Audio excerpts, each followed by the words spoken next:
안녕하세요. 최항수의 팩트체크입니다. 오늘은 6.17 시리즈 계속 이어서 말씀드리도록 하겠습니다. 6.17 대책 중에서 모든 규제들이 상당히 강화된 것으로 알고 계시잖아요. 실제 부동산 가격에 대한 어떤 안정화 조치가 있는데 딱 하나가 있어요. 이 부분들은 정말 이런 행간의 내용을 자세히 보지 않으면 잘 모를 수도 있는, 지나칠 수도 있는 내용일 수 있겠는데요. 무엇이냐면 완화되는 것들 중에 대표적인 것이 바로 재건축 초과이익 환수입니다. 자, 재개발 초과이익 환수가 아니에요. 초과이익 환수는 재건축에만 있다. 재개발에는 원래부터 없었다. 이 재건축 초과이익 환수는 역사가 좀 됐습니다. 2006년부터 시행이 됐었고요.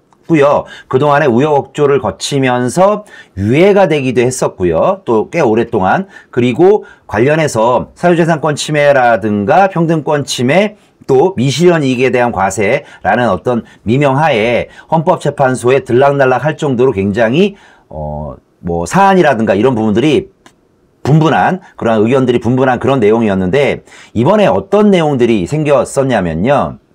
먼저 재건축 초과이익 환수가 이제 개선을 하는데, 이번 그 6.17 대책 중에 작년 12월 27일자로요.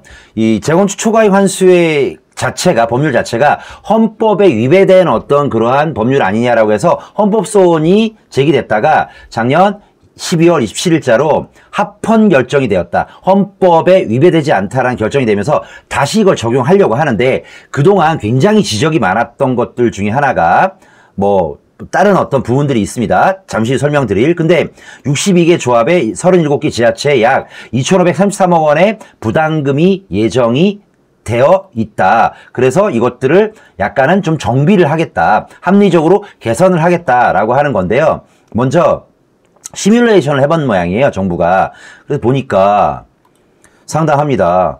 조합원 1인당 금액이고요. 강남 5개 단지에 시뮬레이션 해보니까 4.4억에서 4억 4천이 초과이익 환수라는 것이, 재건축 초과이익 환수라는 것이 내가 내야 되는 조합원 그 건축비 추가 분담금이라든가 이런 거하고는 전혀 다르게 떠내는 그러한 세금이거든요. 약간 세금 같은 그런 성격인데 5억까지, 최고는 6.3억 정도에서 7억 1,000까지 나오고요. 최저는 2억에서 2억 3천 정도 나오고, 강북의 한 개 단지는 1,000만에서 1억 1,300 정도 나오고, 수도권의 2개 단지는 4,400만 원까지 나오더라. 굉장히 많이 나오더라.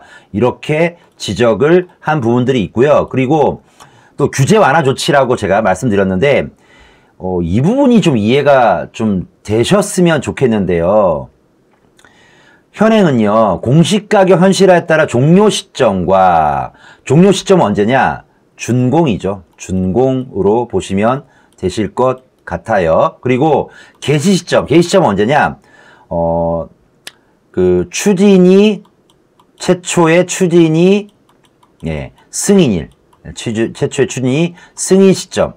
그래서 종료 시점에 실거래가 상당액을 놓고요. 그리고 밑에 있는 한 3가지 정도의 항목을 빼주도록 돼 있어요. 그래서 그게 종료시, 준공시에 럭셔리한 새 아파트가 됐을 때 가격에서 3가지의 항목을 뺐을 때 남아있는 그 금액이 있거든요. 그 금액이 얼마냐에 따라서 재건축 초과이익 환수 부담금이 늘어나기도 하고 줄어드는데, 원리상으로 위에 있는, 그러니까 종료 시점의 금액이 너무 커버리면 빼주는 금액이 그렇게 크지 않으면 맨 밑에 그 남는 금액이 커지면 당연히 내야 되는 초과이익 환수 금액이 줄어들 거고요. 위에 있는 금액이 작거나 아니면 빼주는 금액이 커지면 남아있는 맨 마지막에 남는 금액이 줄어드니까 재건축 초과이익 환수 부담금이 줄어드는 그러한 효과가 있을 수가 있잖아요. 그런데 이게 굉장히 좀 희한했던 게 뭐냐면, 한번 보시면 확연히 차이가 나실 것 같은데요. 이렇습니다. 현재는요, 재건축 초과이익 환수에 관한 부담금을 계산할 때 종료 시점, 즉 럭셔리한 새 아파트가 됐던 시점은 준공 입주시잖아요. 그런데 시작 시점을 언제로 봤냐면 추진이 승인하는 시점으로 봤단 말이에요. 그러면 추진이 승인에서부터 준공 입주까지 이런 절차들을 거쳐서 이렇게 여기에서 여기까지 오는데 굉장히 오래 걸리잖아요. 서울시는 이게 통계가 있는데 추진이 승인에서부터 준공까지 가는데 평균 10.8년 정도, 11년 가까이 걸리는데 이때 금액이 뭐 한 15억이다. 근데 추진이 승인 시점은 한 4억밖에 안 된다. 그러면은 15억 마이너스 4억을 해줘야 되는데 이게 15억은 이제 실거래가고 그 다음에 빼주는 4억은 그 당시 11년 전에 실거래가 4억을 빼주면 되는데 그것도 아니에요.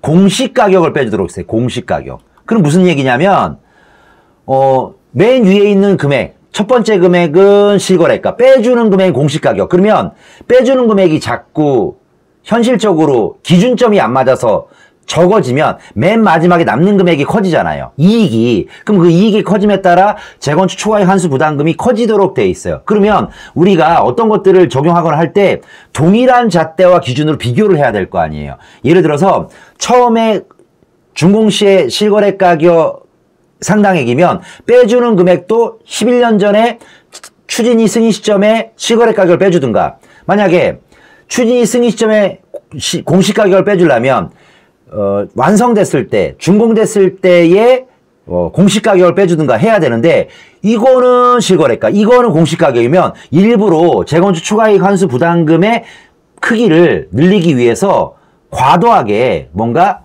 오버한 거 아니냐, 이런 지적들이 굉장히 많았거든요. 이번에요, 이게 개선이 되었다라고 보시면 될 것 같아요. 그래서 계산 한식은 좀 전에 설명드린 대로 준공시의 주택의 가격, 그리고 또 재건축 초과이익 환수 부담금은 준공주택 가격에서 조합 설립 추진위원회 승인된 날, 여기서 여기까지 가는데 얼마 걸린다고요? 한 11년 정도 약 걸리더라. 근데 얘는 공시가격이고 얘는 실거래가 상당이면 뭔가 언밸런스 하지 않냐.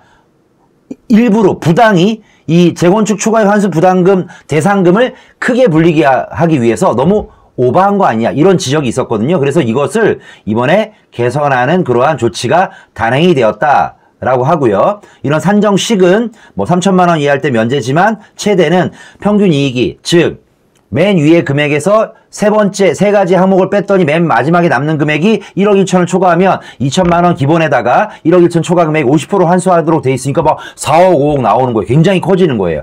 그래서 결국에는 이런 부분들을 좀 개선을 하겠다. 어떻게 개선하겠다?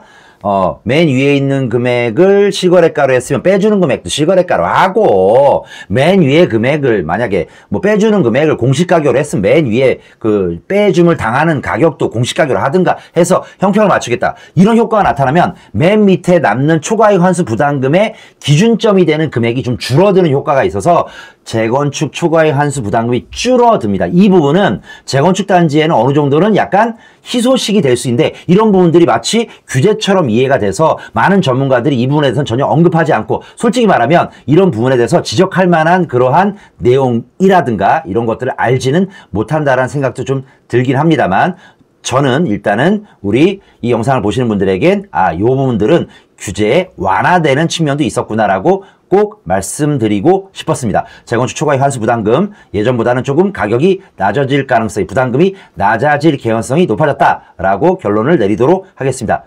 자, 오늘 이 시간은 재건축 초과이익 환수 부담금에 대한 규제 완화 말씀을 드렸고요. 또 다음 시간에는 이런 617 시리즈 계속 차근차근 규제에 대한 내용들을 아주 세분해서 미분해서 디테일한 내용들을 또 말씀드리도록 하겠습니다. 지금까지 최항수의 팩트체크였습니다. 안녕히 계십시오.